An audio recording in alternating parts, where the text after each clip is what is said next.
Hey Divine Creators, in today's video I want to talk about the classic dichotomy of angels versus demons and whether or not this is something that's rooted in some reality or if it's all just an old wives' tale.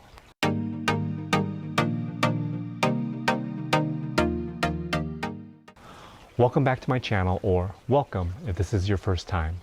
My name's Jason and I make videos to help you discover the infinite potential within to create the life of love, abundance, joy, and well-being that you truly deserve.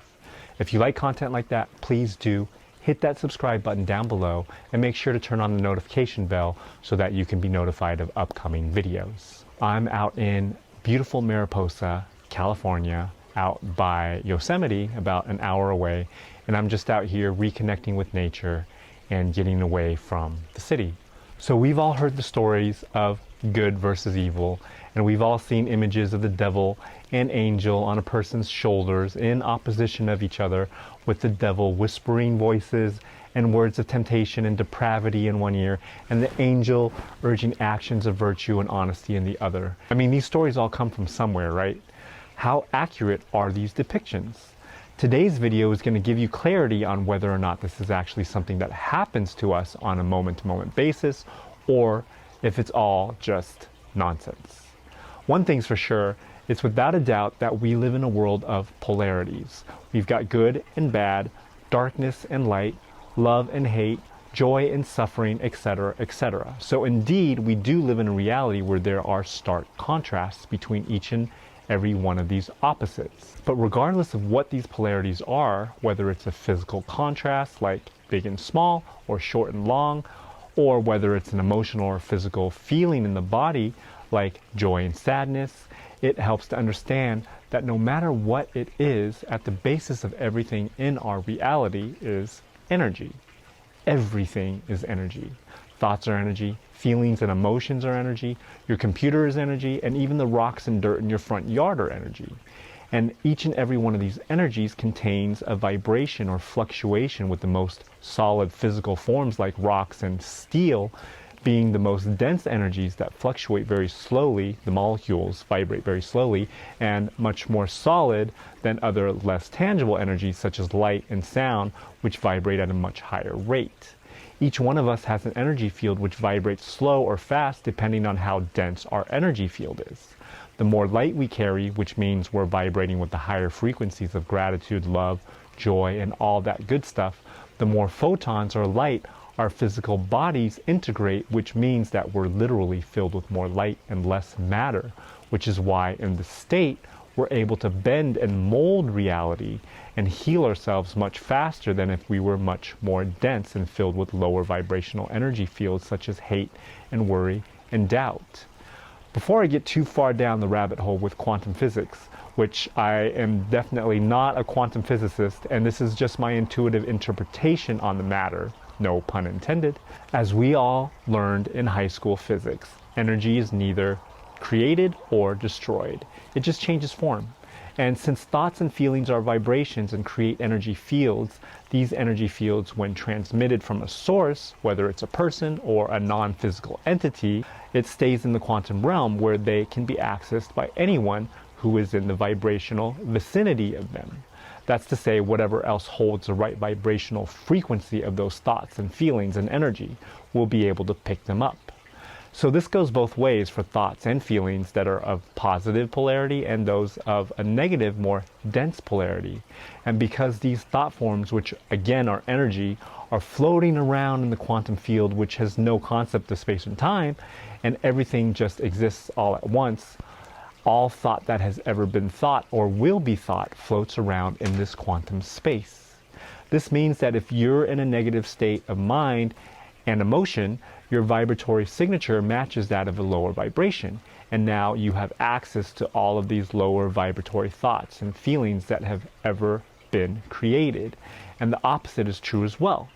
This is why when we're in a negative state and the momentum of our thoughts and negativity is going strong, it takes a lot to snap us out of it.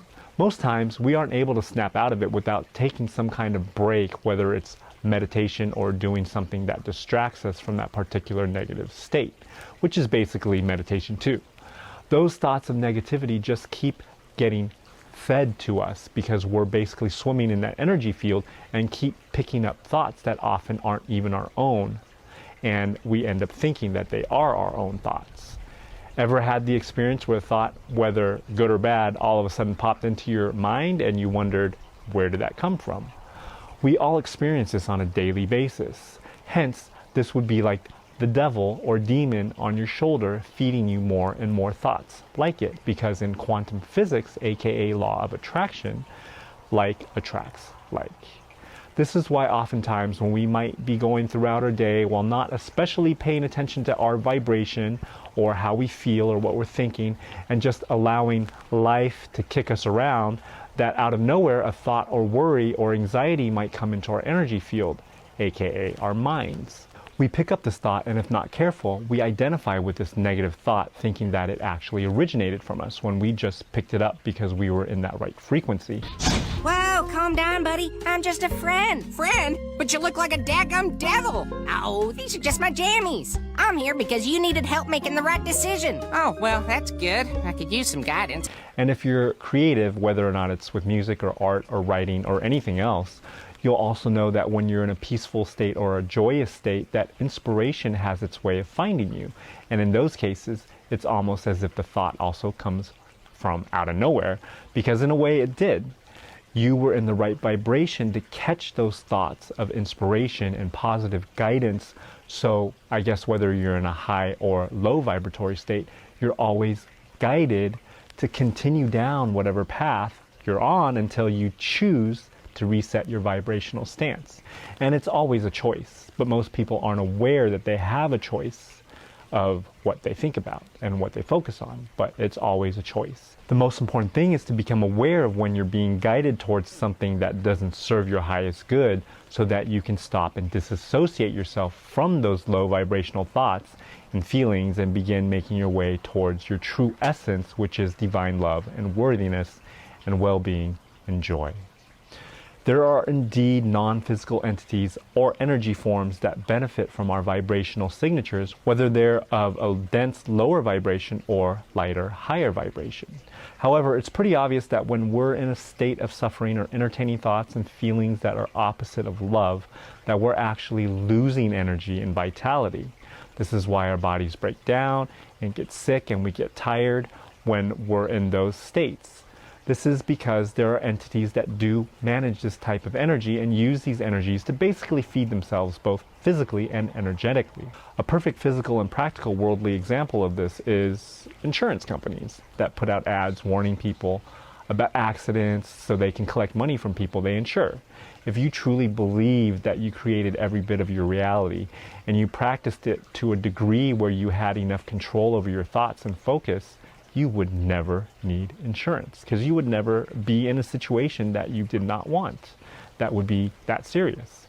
So there are also non-physical entities that guide us through love and joy, who are aligned with our highest purpose, that benefit and exponentially reflect the love and joy that we send out when we're in states of appreciation, gratitude, and bliss.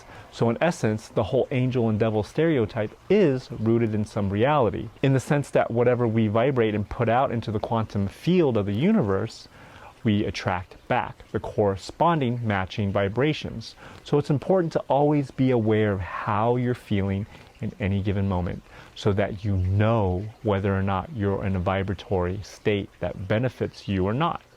Remember that we live in a free will universe, and nothing can happen to us unless we allow it to happen. And the way we allow things to happen is through our focus. So keep honing your focus so that you can see and attract only those things that make you feel good and whole and worthy and love. Nothing can ever hurt us when we put our focus in the right place. Cut away those things that make you feel fear or anxiety, because that's not who you are. That's not who you truly are. You're a divine being capable of flowing the energy that creates worlds, and through practice, you will get better and better at creating the reality that you truly do want and that you truly do deserve. So keep finding those moments of gratitude and love to focus on, whether they're in your past or in your present. Anything that makes you feel good and whole and loved allows you to leverage the intelligent, creative energy of the quantum field, which is the energy of divine love to create whatever you want to experience that's good and beneficial for you and all of humanity. I hope this video helped answer some questions you may have had regarding this whole battle of good versus evil, and helps you find a reason to disidentify yourself from those negative energy fields and thoughts when you pick up on them, and recognize that it clearly isn't coming from you. And in all honesty, as we all as a human race and individually move up on the vibrational ladder and you begin to discover the true you inside, the divine you, you'll begin to realize that none of these negative thoughts and feelings are actually reflections of your true divine self, because your true divine self is that of love. If you like this video, please consider hitting that thumbs up button. It really helps motivate me to make more videos. And also, if you aren't subscribed and you'd like to see more videos like this, please hit that subscribe button and tap on that notification bell to be notified of new videos. Again, my name's Jason. As always, I thank you for watching, and remember that you are the change. I'll see you guys next time.